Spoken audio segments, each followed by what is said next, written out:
آج دنیا میں کئی مذاہب موجود ہیں جو مختلف انبیاء اکرام علیہ السلام کی پیروی کرتے ہیں۔ انہی میں سے ایک مذہب ہندو مت بھی ہے، جس کا یہ دعویٰ ہے کہ ان کا مذہب دنیا کا قدیم ترین مذہب ہے۔ لیکن انہی کے مطابق ہندوستان میں کوئی نبی نہیں بھیجا گیا۔ ان کے پاس بھی قرآن کی طرح ان کے بھگوان کی طرف سے بھیجی گئی کتاب ویداس موجود ہے، جس میں ان کے مطابق کسی پیغمبر کا کوئی ذکر نہیں، لیکن حقیقت اس کے الٹ ہے۔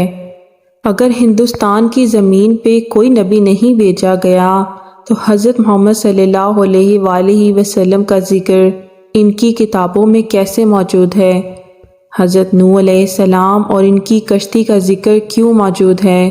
حضرت عیسیٰ علیہ السلام کی واپسی کا ذکر بھی موجود ہے اور ایک اللہ کو ماننے کا کہا گیا ہے۔ تو آج کی ویڈیو میں ہم یہی جانتے ہیں، یہ ویداس کتاب اگر کسی نبی پر نہیں اتری تو اس میں یہ تعلیمات کیسے موجود ہیں؟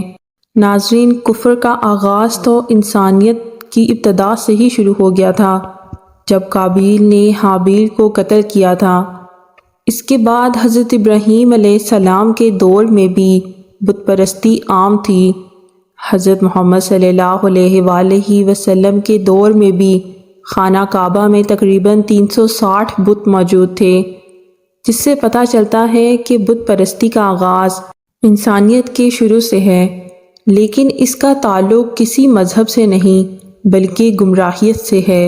لیکن شاید وہ یہ بات نہیں جانتے کہ پہلا پیغمبر ہی اسی سرزمین پر اتارا گیا تھا۔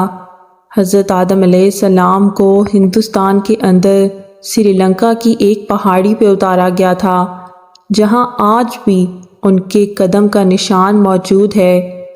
اس کا مطلب ہے کہ اسلام کا آغاز اسی سرزمین سے ہوا۔ آدم کا لفظ بھی ہندوستان کی زبان سنسکرت سے نکلا ہے، جس کا مطلب ہے پہلا یا شروعاتی، اور ہندو بھی اس بات سے انکار نہیں کر سکتے کیونکہ خود ان کی کتاب رگویتا اور بھوشیہ میں حضرت آدم علیہ السلام اور اماں حوا کی تخلیق سے لے کر ان کے جنت سے نکالے جانے کا ذکر موجود ہے۔ متسیہ پرانا میں لکھا ہے کہ آدم علیہ السلام کو 2 حصوں میں تقسیم کیا، ایک کو حضرت آدم یعنی سمبوہا علوم بنایا اور ایک کو شتروپا یعنی اماں حوا۔ یہ بات قرآن اور بائبل میں بھی موجود ہے۔ جب یہ سب اس میں موجود ہے تو اس کا مطلب ہے کہ اس کو لکھنے والا بھی کوئی ایک ہی ہوگا۔ تاریخ سے پتہ چلتا ہے کہ ہندوؤں کی کتاب اور کسی نبی پر نہیں بلکہ حضرت نوح علیہ السلام پر نازل ہوئی تھی۔ ویدوں کے اندر منو کا لفظ پیغمبر کے لیے استعمال کیا گیا ہے، جس کا مطلب ہے حضرت نوح علیہ السلام کو بڑے سیلاب والا منو کہہ کر پکارا گیا ہے، اور ویدوں کے اندر ان کی کشتی اور سیلاب کا ذکر موجود ہے۔ جب ان کی کتاب میں حضرت نوح علیہ السلام کا ذکر اتنی دفعہ موجود ہے تو یہ پیغمبروں کو کیوں نہیں مانتے؟ ایک اللہ کو کیوں نہیں مانتے؟ کیوں اپنی ہر منت کو پورا کرنے کے لیے مختلف بت بنائے ہوئے ہیں؟ اس کا جواب حضرت محمد صلی اللہ علیہ وآلہ وسلم کی حدیث میں موجود ہے، جس کے مطابق رسول اللہ صلی اللہ علیہ وآلہ وسلم نے فرمایا کہ قیامت کے دن اللہ تعالیٰ حضرت نوح علیہ السلام کو بلائے گا اور ان سے پوچھے گا کہ آپ نے اپنی امت کو اللہ کا حکم پہنچایا تھا؟ تو حضرت نوح علیہ السلام عرض کریں گے، اے میرے مالک، بے شک۔ پھر قوم نوح سے پوچھا جائے گا کہ کیا نوح نے میرا حکم آپ تک پہنچایا تھا؟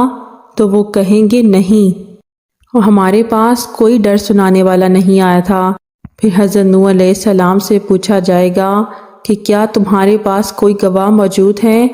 تو وہ کہیں گے، اے میرے مالک، حضرت محمد صلی اللہ علیہ وآلہ وسلم اور ان کی امت۔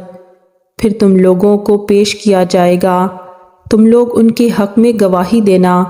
پھر حضرت محمد صلی اللہ علیہ وآلہ وسلم نے سورہ بقرہ کی آیت نمبر 143 کی تلاوت کی، اور اس طرح ہم نے تمہیں امت وسط بنا دیا تاکہ تم لوگوں پر گواہ رہو اور وہ تم لوگوں پر گواہ رہیں گے۔ یعنی اس سے ثابت ہوتا ہے کہ ہندو اسی طرح گمراہی میں رہیں گے اور کسی نبی کو تسلیم نہیں کریں گے اور شرک میں ڈوبے رہیں گے، جبکہ اللہ کی وحدانیت اور انبیاء اکرام علیہ السلام کے حالات اور ان کی تعلیمات کے بارے میں مکمل معلومات ان کی کتاب میں موجود ہے، لیکن پھر بھی وہ اس کو جھٹلاتے ہیں اور قیامت تک ایسے ہی جھٹلاتے رہیں۔